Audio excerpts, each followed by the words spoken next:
benarkah Trowulan merupakan lokasi Kedaton Majapahit? Sebuah pertanyaan klasik yang telah jadi perdebatan para arkeolog dan sejarawan sejak lama. Berawal dari temuan artefak batu bata kuno oleh para perajin batu bata merah di Dusun Bendo, Desa Kumitir, Kecamatan Jatirejo, Kabupaten Mojokerto.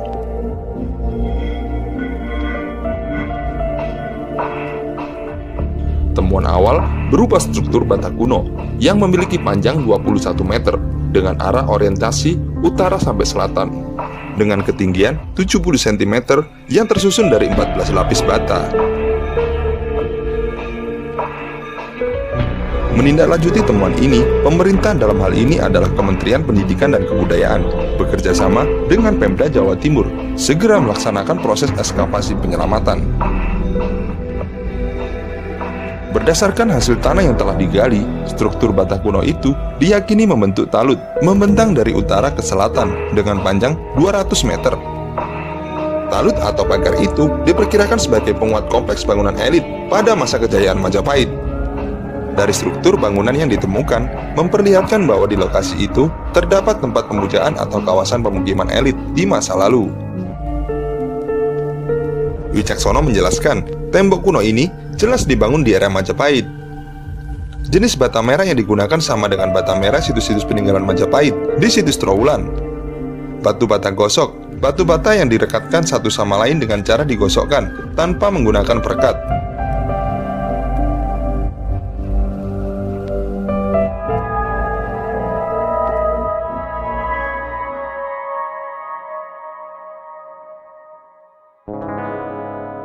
Ya, beranjang sana ke Mojokerto, sebuah kota kabupaten yang berada 50-an kilometer di sisi barat Surabaya ini, dikenal memiliki banyak sekali situs arkeologi. Selain situs Kumitir, yang belum lama ditemukan situs lainnya ialah Lebak Jabung, Klinterjo, dan juga ratusan ritus arkeologi di Gunung Penanggungan. Semua itu berada di Kabupaten Mojokerto. Namun demikian, di atas semua itu, tentu saja yang paling sohor ialah situs Trowulan. Berada di kota kecamatan Trowulan, situs ini memiliki luas areal hampir 100 km persegi, dikenal sebagai menyimpan jejak-jejak kebesaran masa lalu Kerajaan Majapahit. Akses menuju situs Trowulan juga mudah dijangkau. Berada di dekat jalan raya dan hanya berjarak sekitar 12 km dari pusat kota Mojokerto. Situs Trowulan sendiri menyimpan banyak artefak bersejarah. Sebutlah misalnya Candi Brahu, Candi Beringin Lawang, Kolam Segaran, Candi Bajang Ratu, Candi Tikus, Komplek Makam Troloyo, Industri Kecil Kerajinan Logam Cor Desa Bejijong, Candi Kedaton, Candi Gentong, Makam Putri Cempa, Pendopo Agung, Situs Lantai Segi 6 Sentono Rejo, Makam Panjang, Siti Inggil, Candi Binanjinggo, dan Situs Sumpa Sentono Rejo. Tak hanya itu, di sana juga dibangun Pusat Informasi Majapahit atau Museum Trowulan.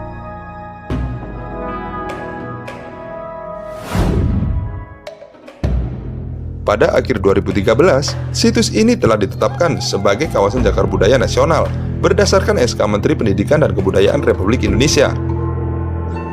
Seperti diketahui, Kerajaan Majapahit adalah suatu negara tradisional masa lalu yang besar di tanah Jawa.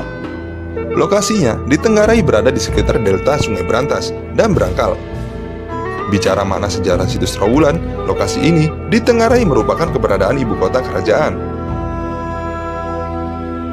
Saking banyaknya bangunan kuno, berjalan-jalan di kawasan situs Trowulan memang sanggup memantik daya imajinasi pengunjungnya bahwa kita telah menampak-tilasi sebuah kota besar di masa lalu. Kota yang memiliki kolam buatan sebesar 6,5 hektar berikut kanal-kanalnya yang tertata rapi. Kanal-kanal ini yang saling memotong dan melintang dengan pola tertentu ini terlihat berdasarkan hasil foto udara atau Geographical Information System, sebuah piranti mutakhir yang kini dapat menjadi sumber analisis sejarah. Tapi, benarkah situs Trowulan merupakan lokasi ibu kota atau Kedaton atau Royal City, Kerajaan Majapahit? Sebuah pertanyaan klasik yang telah menjadi perdebatan para arkeolog maupun sejarawan sejak lama. Pertanyaan ini membawa pada pertanyaan lanjutan. Jika Trowulan bukan lokasi Kedaton Majapahit, lalu ibu kota tersebut berada di mana?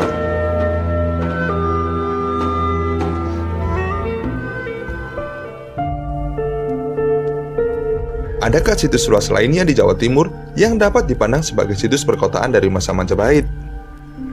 Ya, di mana lokasi ibu kota Majapahit sejauh ini memang masih bisa diperdebatkan atau debatable.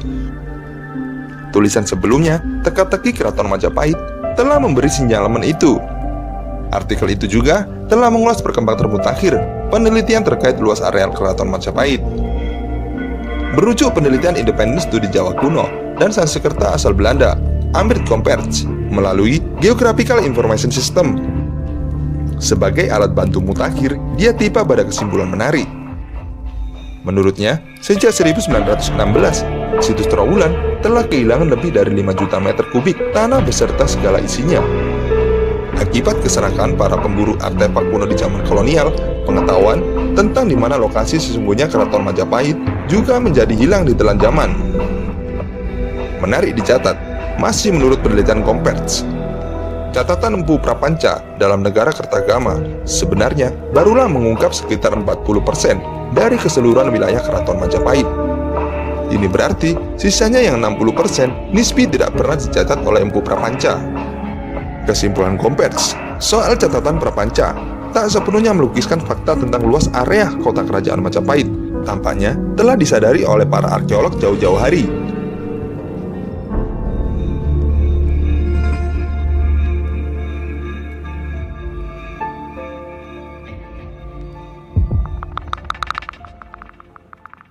Merujuk tulisan A.S. Wibowo, untuk membayangkan bagaimana rupa kota tua di era Majapahit, terdapat 2 sumber utama. Pertama, Kakawin Nagara Kertagama, tulisan Empu Prapanca. Kedua, situs Trowulan di Kabupaten Mojokerto. Seperti diketahui, Nagara Kertagama selesai digubah Empu Prapanca pada 1365 Masehi. Dalam Kakawin ini terdapat berbagai uraian berkenaan dengan Majapahit. Selain mengisahkan perihal kerabat raja, upacara kebesaran di keraton, perjalanan-perjalanan Rajasa Nagara, juga perburuan raja, kitab ini juga memaparkan perihal Keraton Majapahit pada era Raja Hayam Wuruk 1350 sampai 389 Masehi dan berbagai bangunan suci Hindu-Buddha saat itu.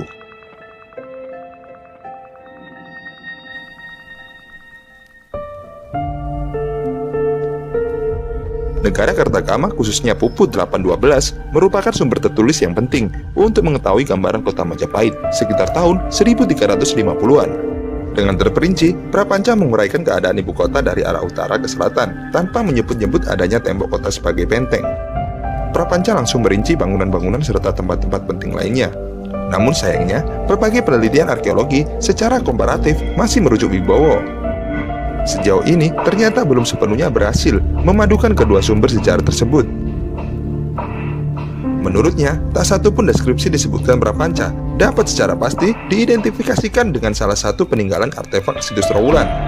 Juga tidak satu pun peninggalan artefak yang ditemukan di situs Trowulan dapat segera dicarikan padanannya pada lukisan Prapanca dalam negara Kertagama.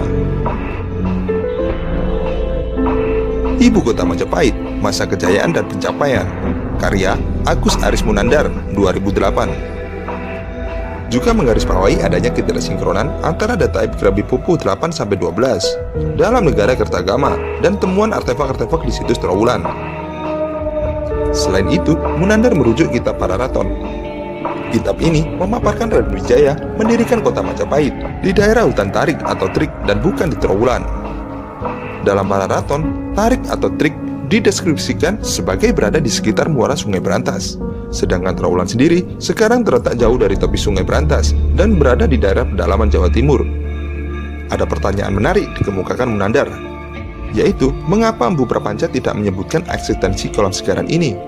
Apakah ia luput atau memejamkan mata sehingga tidak melihat Danau Segaran yang cukup luas dan impresif tersebut sampai tidak mencantumkan dalam negara Kertagama? Tanya Munandar. Secara toponimi juga muncul skeptisme. Cukup aneh, Trowulan yang diperkirakan adalah bekas ibu kota Majapahit sama sekali tidak memakai nama Mojopahit ataupun nama dengan unsur kata Mojo. Dari 16 desa dan 4 buah duku yang termasuk wilayah kecamatan Trowulan, tidak satu pun memakai nama dengan unsur kata Mojo.